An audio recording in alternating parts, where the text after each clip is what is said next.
Hello everyone, peace of Christ to all. In this video we will talk about slavery in Islam, but this time we will go a little bit in some details about it.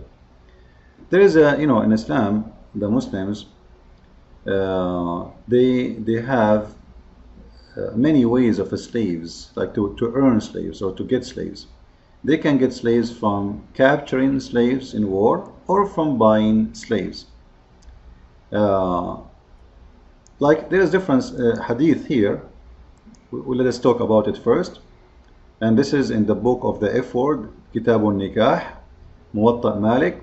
It says, and that actually this hadith here is going to show you the contradiction of this religion and the falsehood of the Prophet of Islam. It is not halal to marry a Christian or a Jewish slave girl.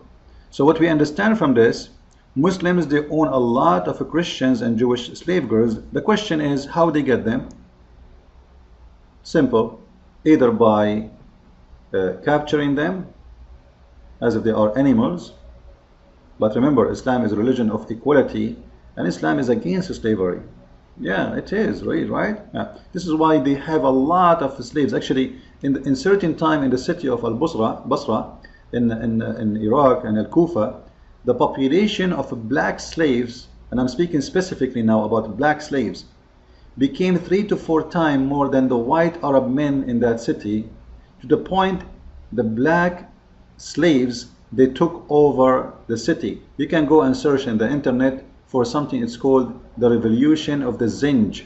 Zanj mean in Arabic black, all right? In English I think they call it Negro. It's the same word, I think.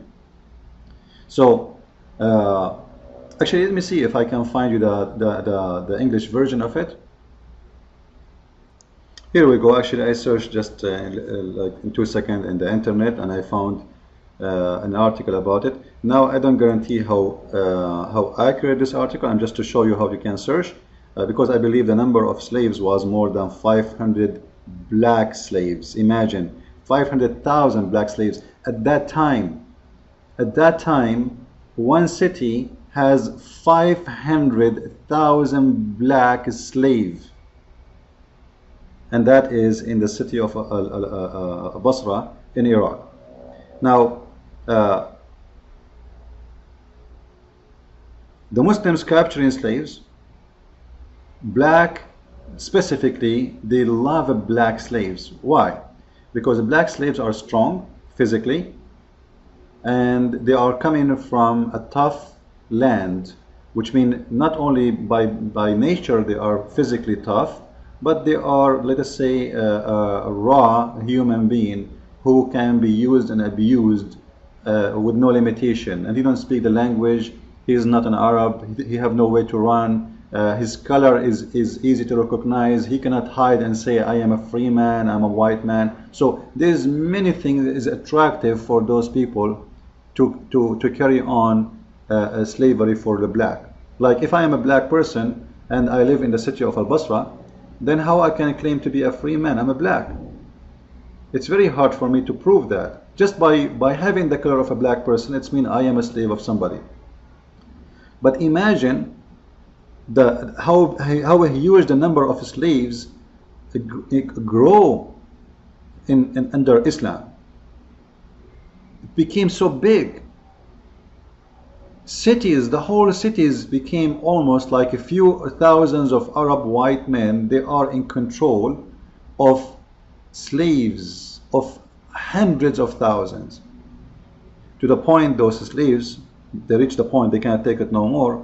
And actually if I was one of them, I will go for revolution. Either I die free, or I die free or live free. It's the same. At least I will be free. I will not accept anyone to enslave me. I'm sharing with you this just to show you that when Muslims, they speak to you about Islam is about equality, like if you go and search in the internet for equality in Islam, you will see how much lies this religion promote in the internet. Like you will see images like those. You see this image? A black man hand with the white man. Islam have no different, and they will say to you, in Islam there is no differentiation between a black and white. Is that true? That is for today. They will say that Muhammad, he said there's no difference between any Muslim except how much he is close to Allah by faith. Yet Muhammad himself, he owned black slaves, and they are Muslims. And a great example is Bilal himself. Muhammad, he died, and Bilal is still a slave for Muhammad. However, if Islam is religion of equality, what equality mean in Islam then? As long we are seeing hundreds of thousands of slaves in one city. We are not talking about the Islamic empire. We are talking about one city. It is the city of Al-Basra, have more than 500,000 black slaves. Where is the equality in this religion? Is it equality to own those people? They are a human being. They are not goats. You know, someone might say to you, by the way, that what about the Western men who bought the slaves? The Western men who bought the slave. Well, let me tell you something. None of us will defend the Western man doing his filth and buying a slave. That is a shame of the Western man, but this is not the shame of Christianity, because Jesus himself never owned a slave. Jesus never killed, never owned, never tortured, never raped, never. So in case you want to say, you want to claim that this is a Christianity, well, you have to show me when Jesus himself said to us, go and own slaves. When Jesus, he said to someone, in order to get your your sin forgiven, you have to buy some slaves, so you increase the slavery business and then you free him. So come on, we don't have that. However, if you do some search, you will find that the first revolutionary in the history of against slavery in Europe, it was by Christian ministers. Christian ministers, specifically Christian ministries and Christian men. Actually, if you go to investigateislam.com, you will see here some information about that, about some great names of those who did fought slavery, and you will see the reason that those people they fought slavery, because they became Christians. The reason he want to do social reform for specifically against slavery, this person, with my respect to him, is a great man, because he's a Christian faith. And then you will find another name here. This is a person, he himself, he fought slavery. He's a black African. You can go actually and you read more about this person here. We go to the source of the article. This is him. This person himself, he was captured by Muslims. You see it? He was captured by Muslims and sold to the white European men. So it's obvious that the one who was doing the biggest slavery business in the world, it was the Muslims. And simply think about it, North Africa, all of it is Muslims. And the African, they are in deep inside Africa. So you cannot get the African go to Europe unless they go through Libya, Morocco, Tunisia, Egypt, etc. So they are the one, the Muslims are the one who is in charge of slavery. And actually today they are doing the same. If you notice with me about the new slavery, which is human trafficking between Africa and Europe, the Muslims in Libya specifically, they are the one in control of this new kind of slavery.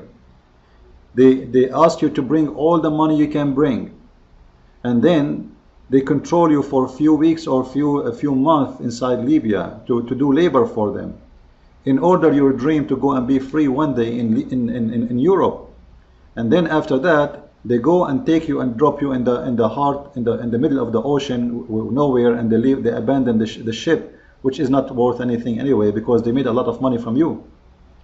And they run away because they cannot face the immigration. They will capture them. So, and if you remember too, just to show you how filthy the Islamic religion is and the morality of Islamic religion, if you remember the story of 12 Ethiopian Christians, they've been thrown out of the boat because they are African black Christians. Look how filthy this religion is. The Muslims, they are coming to Europe, which supposedly, according to them, it's a Christian land. But yet, they will not let few Christians to ride with them in the boat seeking asylum. But they are the one who is going to Europe, kissing the shoes of the stupid European to give them asylum, and they give them asylum because this is a stupid nation. It's called Europe. Thank you very much. Because later, sooner or later, they will take over your countries. This is how stupid those Europeans are. And they throw those 12 Ethiopian in the heart of the middle of the ocean just because they are Christians. And Islam is a religion of equality. So the proofs is all over about the business of slavery in Islam. Yet they were able, with the deception, to fool many stupid African American in America to convert to Islam.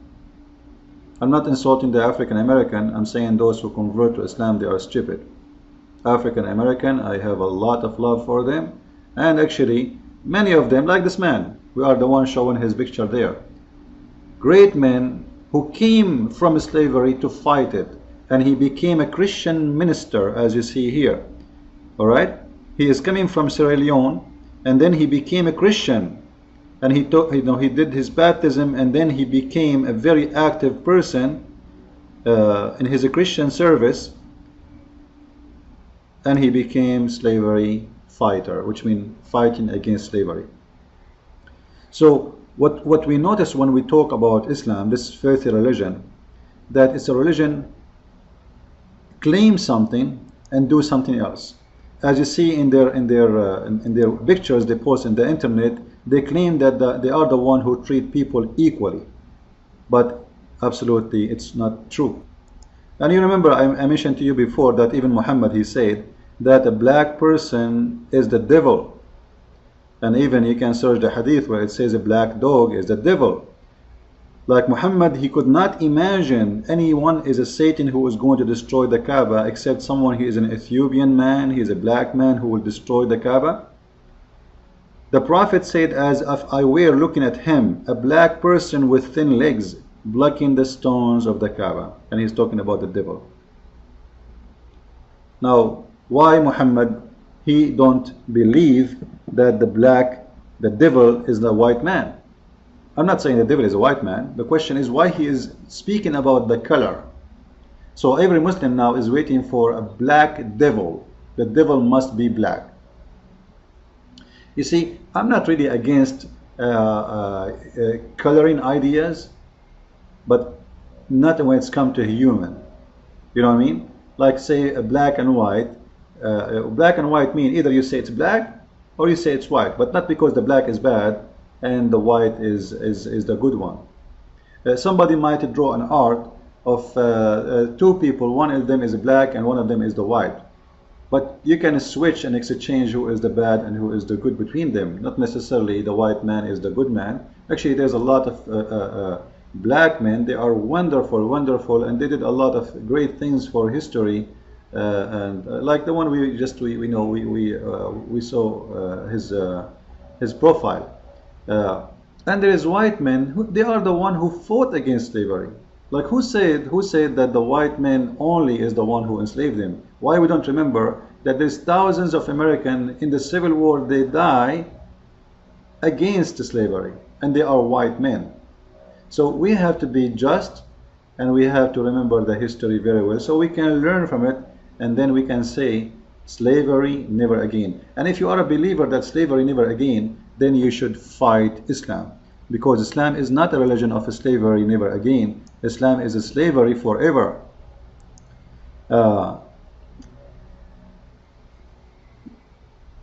You notice here in this verse, actually we don't have more time left. Maybe I need to make more videos about this topic. However, I want people to remember, like here, this is the hadith about the dog. All right, all black dog and said it is the devil. All black dogs are devil. We have few seconds left in the video. You will see here they asked Muhammad what is the difference between yellow dog and white dog and a black dog. He said the black dog is the devil. This is how evil this prophet is, and this is how his view of black people. God bless. Thank you very much. Share the video, please.